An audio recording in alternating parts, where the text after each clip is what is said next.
Hello दोस्तों, UP police constable की तैयारी करने के लिए आप लोगों के लिए एक वीडियो मैं लेकर आया हूं, जो कि जीएस जीके से एक अलग टॉपिक बना के मैं 1 घंटे का वीडियो आप लोगों के बीच में प्रोवाइड करने वाला हूं। तो आप लोग इस वीडियो को कंटिन्यू देखना, ठीक है।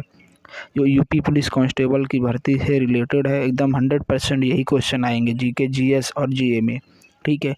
तो आप लोग अगर यूपी पुलिस कांस्टेबल और फायरमैन की तैयारी कर रहे हैं तो ये वीडियो को कंटिन्यू देखना, ठीक है दोस्तों। चलो मैं वीडियो को स्टार्ट करता हूँ। तो आप लोग मेरे चैनल को सब्सक्राइब जरूर कर लेना। सरकारी हेल्पर यूपी 32 में आप लोगों का स्वागत है। ठीक है। यूपी पुलिस कांस्टेबल की जो भर्ती आने वाली उसकी तैयारी मैं अपने चैनल पर स्टार्ट कर चुका हूं। सभी लोगों का कहना था कि जीएस जीके की तैयारी करवाई जाए, तो मैंने वीडियो को स्टार्ट कर दिया, ठीक है दोस्तों। तो मैं आज इंडियन भारतीय संविधान का पहला पार्ट लेकर आया हूं, जो कि आप लोगों के बीच में 100 क्वेश्चन होने वाले हैं, ठीक है दोस्तों। कितने 100 क्वेश्चन मैं करवाने वाला हूं। भारत की जो शासन व्यवस्था थी उसके रिलेटेड मैं क्वेश्चन करवाने वाला हूं, ठीक है। तो जो लोग मेरे चैनल पर नए हैं, चैनल को सब्सक्राइब कर लें। मैं यूपी पुलिस कांस्टेबल की तैयारी करवाता रहता हूं अपने चैनल पे, सरकारी हेल्पर यूपी 32 पे, ठीक है दोस्तों। तो पहला पार्ट है भारतीय संविधान। तो भारतीय संविधान से रिलेटेड पहला क्वेश्चन इसमें होगा। कौन सा क्वेश्चन है? पहला क्वेश्चन है, भारतीय संविधान की प्रथम बैठक कब हुई? तो भारतीय संविधान की प्रथम बैठक कब हुई थी? आप लोग जान सकते हैं 9 दिसंबर 1946 में हुई थी। पहला ऑप्शन सही हो जाएगा, ठीक है दोस्तों। 9 दिसंबर 1946 में पहली बैठक हुई थी, ठीक है। चलो भाई, दूसरा क्वेश्चन है, भारतीय संविधान सभा के अस्थायी अध्यक्ष के रूप में किसे नियुक्त किया गया? अस्थायी अध्यक्ष के रूप में डॉक्टर सच्चिदानंद को नियुक्त किया गया। किसको? डॉक्टर सच्चिदानंद सिन्हा को नियुक्त किया गया, यानी कि डी ऑप्शन सही होगा, ठीक है दोस्तों। तो मैं थोड़ा स्पीड में क्वेश्चन करवाने वाला हूँ, ठीक है। जल्दी जल्दी आप लोग नोट करते रहिए, ठीक है। नंबर 3 है, प्रारूप समिति के अध्यक्ष कौन थे? तो पता है, प्रारूप समिति के अध्यक्ष थे डॉक्टर भीमराव अंबेडकर थे। कौन थे? भीमराव अंबेडकर, यानी डी ऑप्शन सही हो जाएगा दोस्तों, ठीक है। फिर अगला क्वेश्चन 4 नंबर है, संविधान सभा के अस्थायी अध्यक्ष कौन थे? स्थायी अध्यक्ष थे डॉक्टर राजेंद्र प्रसाद, ठीक है, यानी कि सी नंबर सही हो जाएगा दोस्तों, ठीक है। समझ में आ रहा?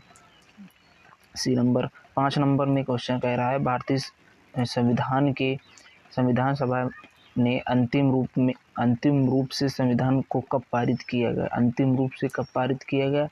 ये 26 जनवरी 1950 को पारित कर दिया गया, यानी ए ऑप्शन सही होगा दोस्तों, ठीक है। ए ऑप्शन सही होगा।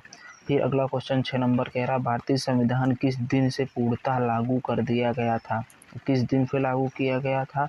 26 नवंबर 1949 को 26 जनवरी 1950 को पूर्णतः लागू कर दिया गया था। डी ऑप्शन सही हो जाएगा, ठीक है।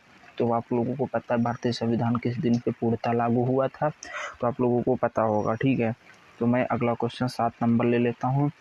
भारत कब गणतंत्र बना? गणतंत्र कब बना? 7 नंबर कह रहा है, गणतंत्र कब बना? तो यानी 26 जनवरी 1950 को, यानी कि सी ऑप्शन सही हो जाएगा दोस्तों, ठीक है। जल्दी से आप लोग कर लीजिए, ठीक, सी ना। इसके बाद अगला क्वेश्चन मैं करवाता हूँ। अगला क्वेश्चन 7 नंबर हो गया था, भारतीय संविधान के किस भाग को उसकी आत्मा कहते हैं? उसकी आत्मा किसको कहते हैं? प्रस्तावना को। ये तो आप लोगों ने भी पढ़ा होगा अच्छे से, ठीक है। सी नंबर सही हो जाएगा इसका क्वेश्चन का, ठीक है। फिर अगला क्वेश्चन कह रहा है 9 नंबर, संविधान सभा ने राष्ट्रीय गान को कब स्वीकार किया? राष्ट्रीय गान को कब स्वीकार किया? 24 जनवरी 1950 को। ए नंबर इसका सही आंसर हो जाएगा, राइट आंसर, ठीक। सभी लोग इन क्वेश्चनों को अपनी बुक पे लिखते रहिए, ठीक है दोस्तों। चलो मैं अगला क्वेश्चन 10 नंबर देख लेता हूँ। भारतीय नागरिकों को प्राप्त मूल अधिकारों की संख्या, ठीक, प्राप्त मूल अधिकारों की संख्या 6 है। कितनी प्राप्त हैं? 6 मूल अधिकारों की प्राप्त संख्या है, ठीक है। तो इसका बी ऑप्शन सही हो जाएगा, ठीक है। बी ऑप्शन सही हो जाएगा। अगला क्वेश्चन है 11 नंबर, संपत्ति के अधिकार को किस संविधान संशोधन के द्वारा हटा दिया गया? इसके 42वें, 44वें और 46वें 52वें यानी 52वें संविधान संशोधन के अंतर्गत क्या किया गया? आप लोग बता सकते हैं इसका आंसर? 11 का कौन सा होगा? 44वें संविधान के संशोधन के द्वारा हटा दिया गया। तो ए ऑप्शन सही हो जाएगा, ठीक है दोस्तों। चलो मैं अगला क्वेश्चन ले लेता हूँ 12 नंबर। मूल अधिकारों का रक्षक किसे कहा जाता है? मूल अधिकारों का रक्षक किसे कहा जाता है? सर्वोच्च न्यायालय और उच्च न्यायालय दोनों को कहा जा सकता है, ठीक है। तो ए बी दोनों हो जाएगा, ठीक है, ए बी हो जाएगा। सी नंबर इसका राइट आंसर होगा दोस्तों, ठीक है। तो आप लोग वीडियो अगर अच्छी लग रही है तो लाइक कर दीजिए, और जो लोग मेरे चैनल पर नए हैं चैनल को सब्सक्राइब जरूर कर लेना। मैं डेली एक वीडियो जीएस जीके और जीए मैं अपलोड करता रहता हूँ, ठीक है। जल्दी से मेरे 1000 सब्सक्राइबर कंप्लीट करवा दीजिए। मैं फिर लाइव आप लोगों को सारा प्रोसेस यूपी पुलिस कांस्टेबल की सारा कुछ मैं डिटेल में आप लोगों के बीच में मैं प्रोवाइड करता रहूँगा, ठीक है। तो अगला क्वेश्चन देख लो 13 नंबर कह रहा है, निम्न में से किस अनुच्छेद के द्वारा 6 से 14 वर्ष तक के बच्चों के लिए शिक्षा का अधिकार मूल अधिकार माना गया है? तो ये किसमें, यानी अनुच्छेद 20 में है कि अनुच्छेद 21 में है? अनुच्छेद 21A में है, किस में है? तो आप लोग समझ सकते अनुच्छेद 21A में है। किस में है? 21A में है, ठीक है। तो आप लोग इस पे लगा सकते हैं सी पे, ठीक है। सी ऑप्शन सही होगा, सी ऑप्शन सही होगा। फिर लोक कल्याणकारी राज्य की अवधारणा किसे निहित करते हैं, यानी कि किसे निहित करते हैं लोक कल्याणी राज्य की जो अवधारणा है? तो 14 नंबर का बी ऑप्शन सही हो जाएगा। कौन से राज्य के, जो राज्य की नीति के निदेशक राज्य के द्वारा ही, बी ऑप्शन सही हो जाएगा, ठीक है दोस्तों। बी ऑप्शन सही हो जाएगा 14 नंबर का। फिर अगला क्वेश्चन कह रहा 15 नंबर, संविधान का अनुच्छेद 40 राज्य को निर्देश देता है कि वह क्या कर सकता है? ग्राम पंचायतों को गठन करेगा 40 के, ठीक, अनुच्छेद 40 के। सी ऑप्शन सही हो जाएगा, ठीक है, सी ऑप्शन सही हो जाएगा, सी ऑप्शन सही हो जाएगा, ठीक है दोस्तों। फिर अगला क्वेश्चन देखते हो 16 नंबर देखते हैं दोस्तों, ठीक है। संविधान के मूल कर्तव्यों को शामिल करने की प्रेरणा किस देश के संविधान से ली गई है? यानी जो संविधान में कर्तव्य हैं उनको शामिल करने की कहाँ से ली गई हो? उसको हम लिए हैं रूस से लिए हैं। कहाँ से लिए हैं? रूस से लिए हैं, ठीक है दोस्तों। आप लोग करते रहना अपने बुक पे। रूस से लिए गए। संविधान में मूल कर्तव्यों की कुल संख्या कितनी है? मूल कर्तव्यों की संख्या कितनी है? आप लोग देख सकते हैं कितनी है, 10 है। का मूल कर्तव्यों की कुल संख्या 10 है, ठीक है। कितने हैं? 10 हैं। ए नंबर सही हो जाएगा, ठीक है दोस्तों। फिर अगला 18 नंबर, संविधान में कुल कर्तव्यों को किस समिति की अनुशंसा के आधार पर शामिल किया गया? तो इसे कब शामिल किया गया? कौन शामिल किया? स्वर्ण सिंह समिति के, ठीक है, समिति के अनुशासन के इन्होंने ही एक अपना प्रस्ताव रखा था, ठीक है दोस्तों। फिर अगला फिर कह रहा भारतीय संघ की शक्ति किससे निहित है? भारतीय जो संघ की शक्ति है वो किससे निहित है? तो निहित अपने यहाँ राष्ट्रपति से होगी, ठीक है। जहाँ पे प्रधानमंत्री शासन होता है वहाँ पे प्रधानमंत्री होगा, और अपने यहाँ राष्ट्रपति चलता है तो राष्ट्रपति ही होगा, ठीक है। चलो मैं अगला क्वेश्चन देख लेता हूँ। अगला क्वेश्चन कह रहा है राष्ट्रपति के निर्वाचक मंडल में शामिल है, कौन शामिल है? तो कौन शामिल हो सकता है इसमें? ये सी नंबर होगा, ठीक है, सी नंबर होगा, ठीक है दोस्तों। कौन होगा? सी नंबर होगा। क्यों? देख लो इसमें लिखा हुआ है साफ साफ कि संसद के दोनों सदनों के निर्वाचित सदस्य तथा राज्यों की विधानसभाओं में निर्वाचित सदस्य, यानी कि राज्य से और संसद से, इन दोनों सदनों से वो निर्वाचित सदस्य हो तो ही वह निर्वाचक मंडल में शामिल हो सकता है, ठीक है दोस्तों। चलो अगला क्वेश्चन देख लेते हैं।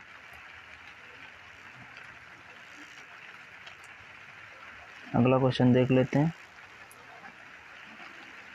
21 नंबर क्वेश्चन कह रहा है 21 नंबर क्वेश्चन कह रहा है राष्ट्रपति के कार्यकाल की अवधि कितनी होती है? ये तो आप लोगों को भी पता होगा, कितनी होती है?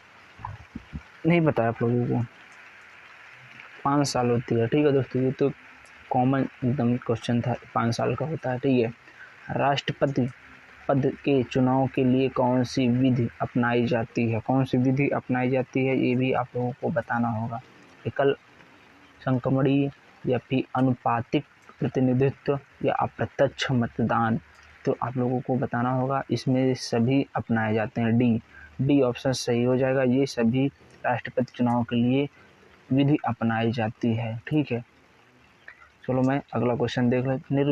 निर्विरोध चुने जाने वाले राष्ट्रपति कौन थे? ये होंगे नीलम संजीव रेड्डी होंगे। ठीक है, 23 का बी होगा। ठीक है, 23 का बी होगा, बी।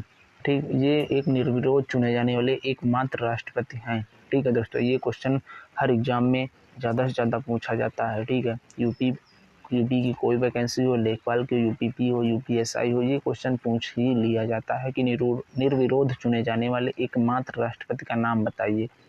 ठीक है, फिर इसमें दिया हुआ क्वेश्चन 24 में, राष्ट्रपति पर महाभियोग का आरोप संसद के किस सदन द्वारा लगाया जा सकता है? तो किस संसद के द्वारा लगाया जा सकता है? संसद के किसी भी सदन द्वारा, ये नहीं कि राज्यसभा लोकसभा होना चाहिए, कोई भी सदन हो, यानी कि सी ऑप्शन सही हो जाएगा दोस्तों। ठीक है, संसद के किसी सदन द्वारा, किसी भी सदन द्वारा लगाया जा सकता है। 25 नंबर क्वेश्चन कह रहा है, भारतीय सेनाओं का सर्वोच्च सेनापति कौन होता है? अब लोग इससे अच्छा क्वेश्चन कोई हो ही नहीं सकता दोस्तों ना, आप लोगों को भी पता होगा, ये राष्ट्रपति होगा। ठीक है, राष्ट्रपति होगा ए नंबर। फिर अगला क्वेश्चन, भारतीय संविधान के अनुसार संघ की कार्यपालिका शक्ति किससे निहित है? 26 नंबर किससे होगी? राष्ट्रपति से ही होगी। ठीक है, राष्ट्रपति से ही होगी। 27 नंबर, उपराष्ट्रपति के निर्वाचन मंडल में शामिल है, कौन शामिल है? आप लोग बताएं कौन शामिल है? राज्यसभा एवं लोकसभा के दोनों सदस्य शामिल हो सकते हैं। सी नंबर इसमें भी होगा, सी नंबर। ठीक है दोस्तों, कौन होगा? सी नंबर।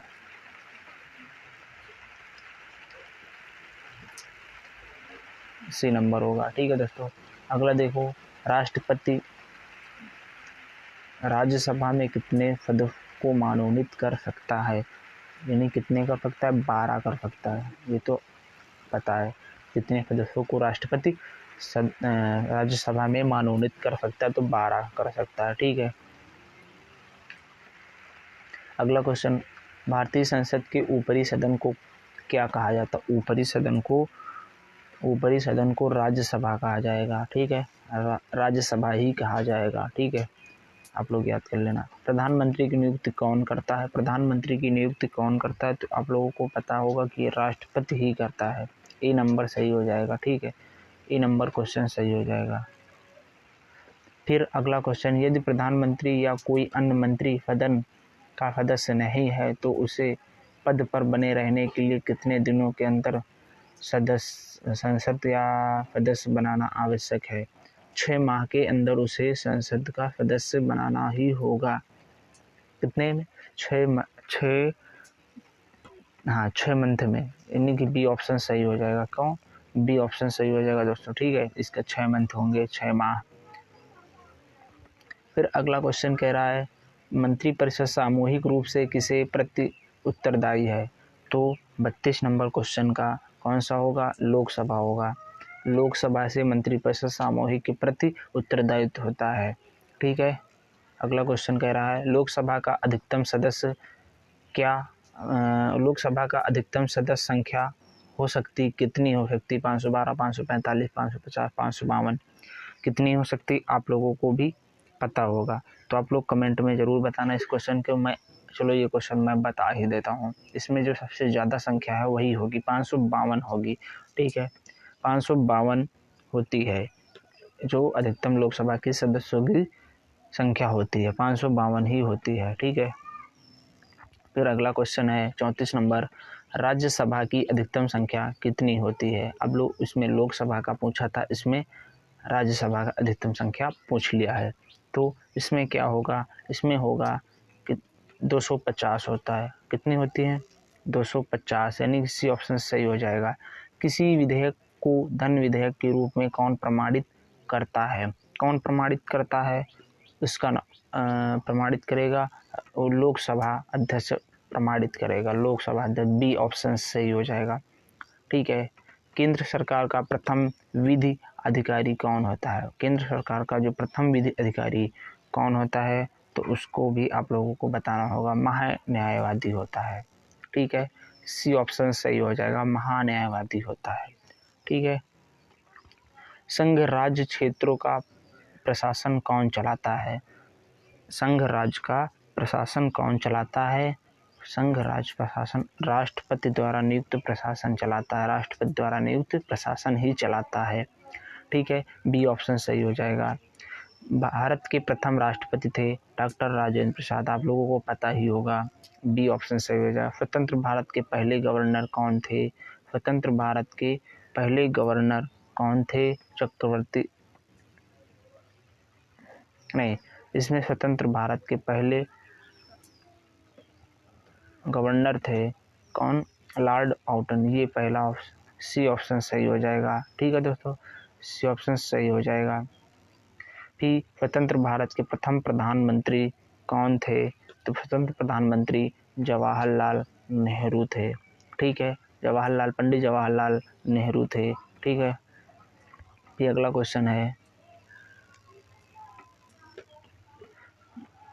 क्वेश्चन है, राष्ट्रपति द्वारा लोकसभा तथा राज्यसभा में मनोनीत किए जाने वाले सदस्यों की संख्या क्या होती है? 2 12, 12 2, 7 5 या 7 5 7 होती है? आप लोगों को पता हो तो बताएं। ठीक है, तो मैं बता रहा हूँ 41 में कौन सा होगा? 2 12 होती है। कौन सी होती है? 2 12, ये वाला बी ऑप्शन सही हो जाएगा। ठीक है। लोकसभा एवं राज्यसभा के 2 अधिवेशनों के बीच अधिकतम कितने समय का अंतर होना चाहिए? कितने समय का होना चाहिए? 6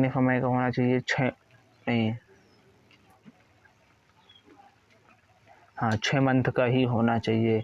6 मंथ का ही होना चाहिए। ठीक है, सी ऑप्शन सही हो जाएगा 42 का। और राज्य की कार्यपालिका का प्रमुख कौन होता है? राज्य का जो कार्यपालिका का प्रमुख होता है, जो राज्य का कार्यपालिका का प्रमुख होता है और राज्यपाल ही होता है। ठीक है, बी ऑप्शन सही हो जाएगा दोस्तों। ठीक है, 43 का बी ऑप्शन सही हो जाएगा। संविधान के अनुसार विधानसभा के सदस्यों का अधिकतम कितनी होती है संख्या? अधिकतम संख्या कितनी होती है? तो 44 का ए हो जाएगा, 500 होती है। ठीक है, 500 होती है। संविधान के अनुसार विधानसभा के सदस्यों की अधिकतम संख्या 500 होती है। वर्तमान में भारत में कुल कितने राज्यों में विधान परिषदें विद्यमान है, यानी कि विधानसभाएं हैं वर्तमान में? तो 45 नंबर का क्वेश्चन हो जाएगा डी ऑप्शन, डी नंबर 6 विद्यमान है। ठीक है, 6 नंबर हो जाएगा। फिर अगला क्वेश्चन कह रहा है, राज्य का मंत्रिमंडल सामूहिक रूप से किसके प्रति उत्तरदायी होता है? तो ये 46 नंबर का क्वेश्चन, ए नंबर क्वेश्चन सही हो जाएगा। विधानसभा ए नंबर ऑप्शन सही हो जाएगा। विधानसभा 46 का ए हो जाएगा। ठीक है दोस्तों, चलो मैं अगला क्वेश्चन देख लेता हूँ।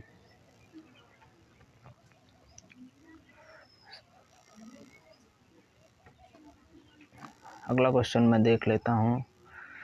चलो, इसमें क्वेश्चन कह रहा है, विधानसभा के वर्ष में कम से कम कितने अधिवेशन होने अनिवार्य हैं? कितने अधिवेशन होने अनिवार्य हैं? तो वो 2 होने चाहिए वर्ष में।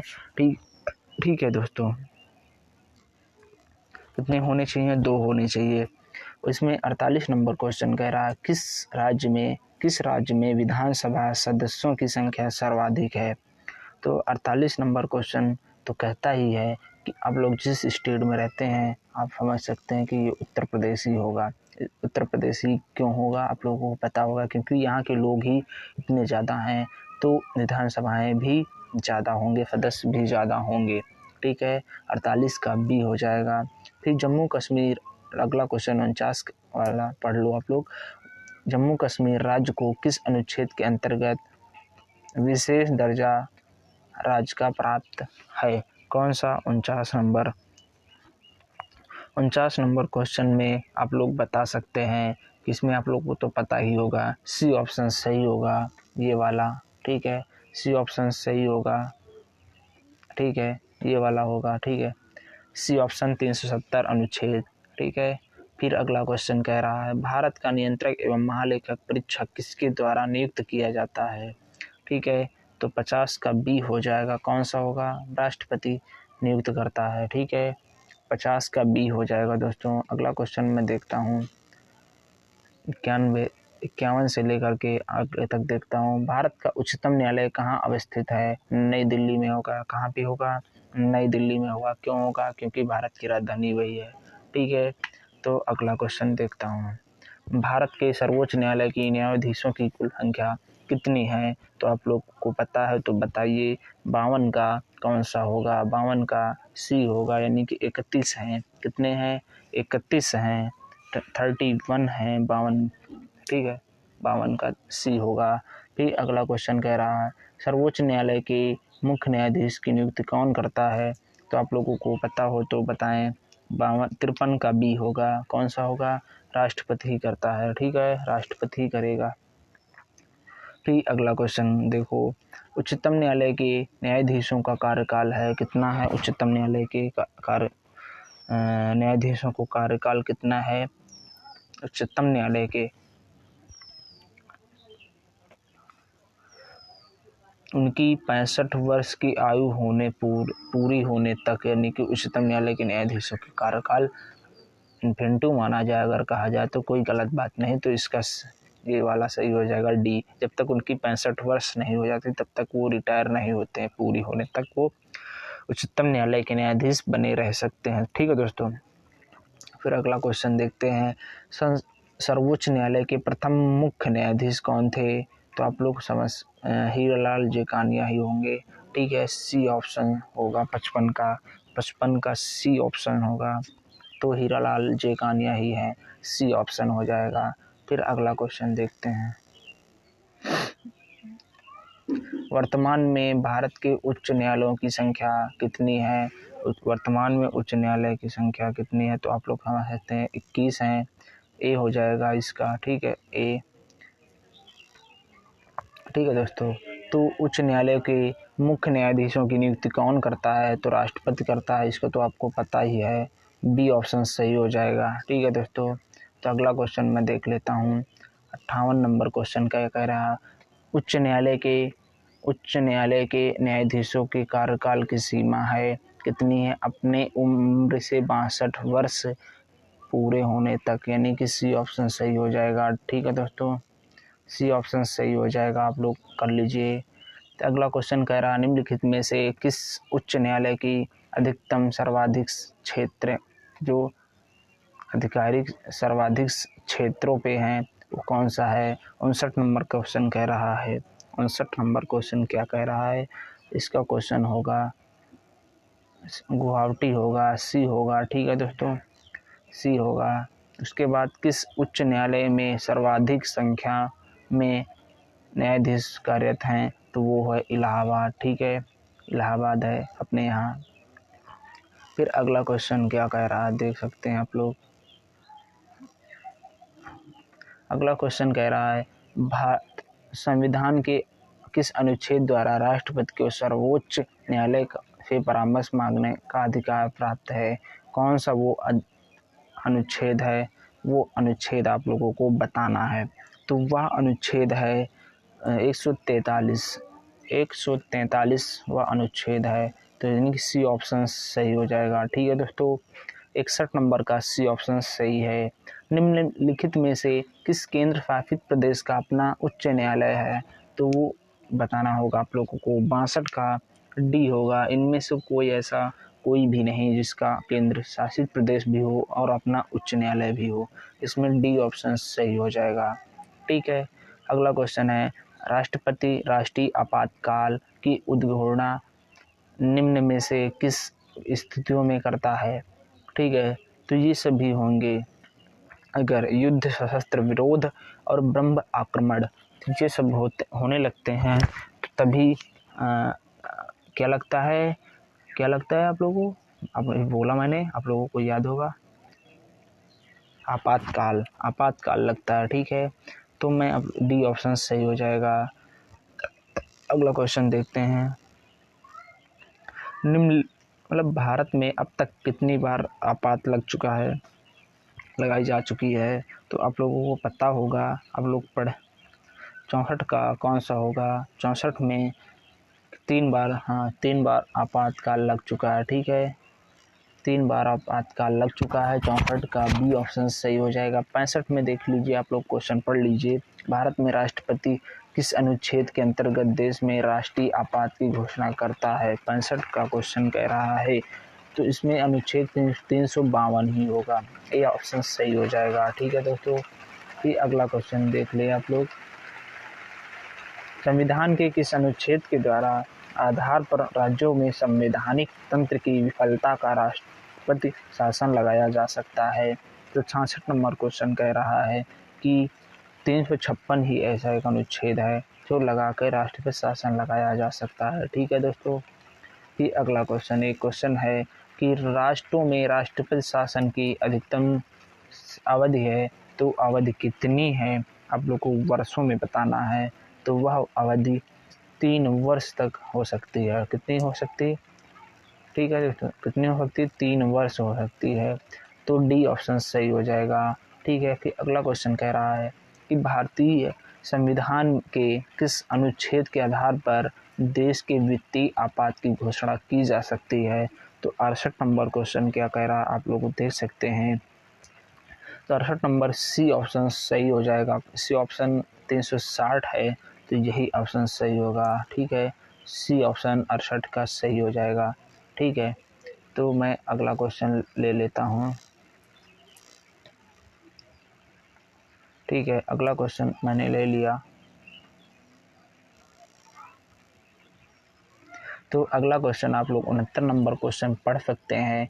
आप लोगों को क्वेश्चन कैसे लग रहे हैं आप लोग ज़रूर बताएं, ठीक है। ये क्वेश्चन एकदम इम्पॉर्टेंट है। 2022 की वैकेंसी जो यूपी पुलिस, यूपी कांस्टेबल ये होने वाली है, दिल्ली पुलिस की होने वाली, इसमें ये क्वेश्चन 100% फंस सकते हैं। मैं गारंटी ले सकता हूँ कि भारतीय संविधान पे जो भी क्वेश्चन आएंगे इसी 100 क्वेश्चन के अंदर ही आएंगे, ठीक है दोस्तों।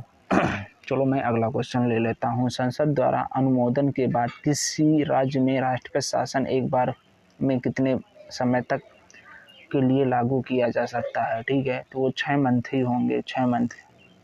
सी ऑप्शन सही हो जाएगा, ठीक है दोस्तों। तो राष्ट्रपति में राज्य में राष्ट्रपति शासन लगाने की स्थिति में कितने दिनों के अंदर संसद की स्वीकृति आवश्यक है? तो 70 नंबर कह रहा है, 70 बी होगा, यानी कि 2 महीने में हो जाना चाहिए। तो यानी कि 70 नंबर का बी ऑप्शन सही हो जाएगा। दल बदल से संबंधित कानून का उल्लेख किस अनुसूची में है? किस अनुसूची में है? 71 का क्वेश्चन सी यानी 10वीं अनुसूची में होगा। तो यानी सी ऑप्शन सही हो जाएगा 71 का। तो आप लोग भी कर लीजिए, ठीक है दोस्तों। चलो मैं अगला क्वेश्चन बता देता हूँ। तो अगला क्वेश्चन है कि संविधान द्वारा कितनी भाषाओं को मान्यता प्रदान की गई है? 72 का कौन सा क्वेश्चन हो जाएगा? कितनी भाषाओं को? 22 भाषाओं को मान्यता प्राप्त कर दी गई है। 22 भाषाएं हैं। सी ऑप्शन सही हो जाएगा दोस्तों, ठीक है दोस्तों।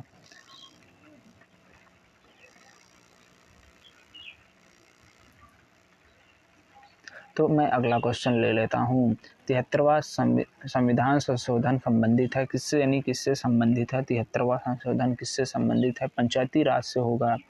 तो इसमें आप लोगों को ये वाला ऑप्शन चॉइस कर लेना होगा। डी ऑप्शन इसका सही आंसर हो जाएगा, ठीक है दोस्तों। किस वित्त आयोग का गठन का प्रावधान किस अनुच्छेद में है? वित्त आयोग का जो अनुच्छेद है वो कौन सा अनुच्छेद है? 74 का ए ऑप्शन हो जाएगा। 280 अनुच्छेद हो जाएगा, ठीक है। 280 यानी वित्त आयोग के जो गठन का प्रावधान किस अनुच्छेद में है? तो अनुच्छेद 280 के अंतर्गत है, ठीक है।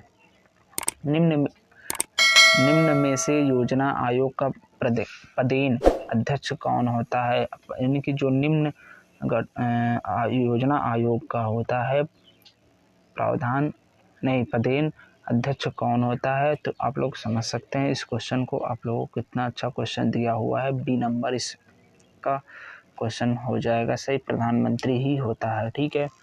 प्रधानमंत्री ही होता है। ठीक है, 76वां क्वेश्चन आप लोग पढ़ सकते हैं। भारत में प्रथम योजना आयोग का गठन कब किया गया? तो उसका 15 मार्च 1950 में ही किया गया, यानी कि बी ऑप्शन सही हो जाएगा दोस्तों। ठीक है, अगला क्वेश्चन 77 नंबर का क्वेश्चन है।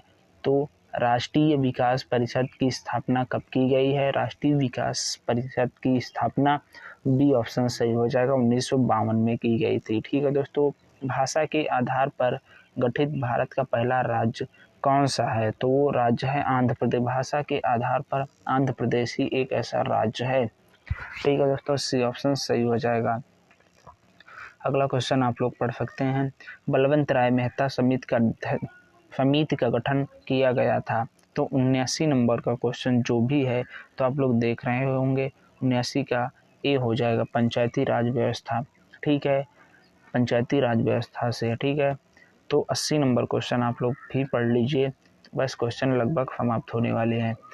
तो भारत में सर्वप्रथम 2 अक्टूबर 1959 को पंचायती राज के शुभारंभ किया गया। तो यहाँ से शुरू, मतलब किस क्षेत्र से शुरू किया गया? तो नागौर और राजस्थान ही होगा। ठीक है, 80 का ए होगा। ठीक है, ये वाला ए ऑप्शन सही हो जाएगा। ठीक है दोस्तों, फिर अगला क्वेश्चन कह रहा स्वतंत्र भारत के प्रथम निर्वाचन आयुक्त, तो वो कौन थे निर्वाचन आयुक्त? तो 81 नंबर का सुकुमार सेन ही होंगे, सुकुमार सेन, यानी बी ऑप्शन सही हो जाएगा दोस्तों। ठीक है, बी ऑप्शन 81 का बी ऑप्शन सही हो जाएगा। ठीक है, अगला क्वेश्चन देख लें आप लोग। अगला क्वेश्चन है, पहले वित्त आयोग का गठन 1951 में किया गया, इसके अध्यक्ष कौन थे? इसके अध्यक्ष थे केसी नियोगी। ठीक है, केसी नियोगी ही थे, केसी नियोगी, ए ऑप्शन सही हो जाएगा। पंचायतों के चुनाव हेतु निर्णय लेने का अधिकार किसे प्राप्त है? चुनाव आयोग का। पंचायतों को जो 83 नंबर है सी, यानी चुनाव आयोग का ही काम है। ठीक है, सी ऑप्शन सही हो जाएगा। अगला क्वेश्चन है, सरकारियाँ जो आयोग का संबंध है तो किससे है? 84 का ए हो जाए, केंद्र सरकार से संबंधों से। ठीक है, अगला क्वेश्चन, संसद द्वारा पेश में सूचना पाने का अधिकार संबंधित विधेयक कब पारित किया गया? तो 85 नंबर का क्वेश्चन, जून 2005 में ही इसको पारित करने का आदेश आया था। ठीक है, जून 2005 को आप लोग इसको याद कर सकते हैं। ठीक है दोस्तों, अगर क्वेश्चन कैसे लगे आप लोग कमेंट में बताना। ठीक है, कमेंट में बताना। ठीक है दोस्तों, कैसे लगे क्वेश्चन, और अपने दोस्तों के पास शेयर कर दें। ठीक है दोस्तों, अपने दोस्तों के पास शेयर कर दें अगर क्वेश्चन अच्छे लगे हों, दोस्तों के पास शेयर कर दें। और इस तरह के क्वेश्चन देखने के लिए मेरे चैनल को सब्सक्राइब कर लें। ठीक है, मेरे चैनल को सब्सक्राइब कर लें। इस तरह के क्वेश्चन देखने के लिए मेरे चैनल को सब्सक्राइब कर लें और ऑल प्रेस कर लें ज़रूर, क्योंकि ऑल प्रेस करने से ये फ़ायदा होता है कि जो भी मैं वीडियो अपलोड करता हूँ या लाइव आता हूँ तो आप लोगों के पास नोटिस पहले जाती है। ठीक है, तो आप लोग पूरा वीडियो देखे होंगे आयोग के। ठीक है, तो समझ में आ गया होगा किस तरह के यूपी पुलिस और किसी भी स्टेट की पुलिस की वैकेंसी देखने के लिए, कांस्टेबल हो या एसआई की वैकेंसी हो, दिल्ली पुलिस का हाल ही में एग्ज़ाम होने वाला है। ठीक है, तो आप लोग इस तरह से अगर तैयारी करेंगे डेली तो आप लोगों को यह है कि जीएस में कोई दिक्कत होने वाली नहीं है। ठीक है दोस्तों, तो आप लोग आयोग के समझ गए होंगे मेरी बातों को, तो मैं वीडियो को समाप्त करता हूँ। ठीक है।